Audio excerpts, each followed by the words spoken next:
প্রিয় দর্শক, কমলা বাগানে আসলাম আর কমলা খাবো না, সেটা তো কোনোদিন হতে পারে না। মাশাআল্লাহ, বাংলাদেশে যে এত সুন্দর ফল চাষ হচ্ছে এটা আসলে সত্যি অবাক করার বিষয়। একদম টাটকা পিওর। আর দেখতে পাচ্ছেন কি পরিমাণ ফল ধরছে।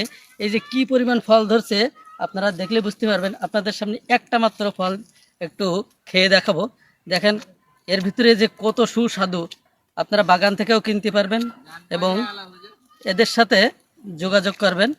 নাম্বার দেওয়া হবে, এদের কাছ থেকে নাম্বার নিয়ে যাব, কমেন্ট বক্সে নাম্বার থাকবে, আপনারা যোগাযোগ করে আসতে পারেন। একটা খেয়ে দেখাচ্ছি, মাশাল্লাহ অনেক সুন্দর। তো যারা যারা আসতেছেন অবশ্যই এরকম সুন্দর বাগান দেখতে আসবেন। বাংলাদেশে গোমস্তাপুর থানা এবং রহনপুর ইউনিয়ন তেঁতুলতলা বাজারের পাশে এত বিশাল একটি কমলা বাগান আমরা এখানে ভিজিট করলাম এবং খাচ্ছি। মাশাআল্লাহ, অনেক সুস্বাদু। আপনারা আসবেন, ইনশাআল্লাহ আপনাদের কাছে ভালো লাগবে। ধন্যবাদ, সবাই শেয়ার করে দেবেন। আসসালামু আলাইকুম রহমতুল্লাহ।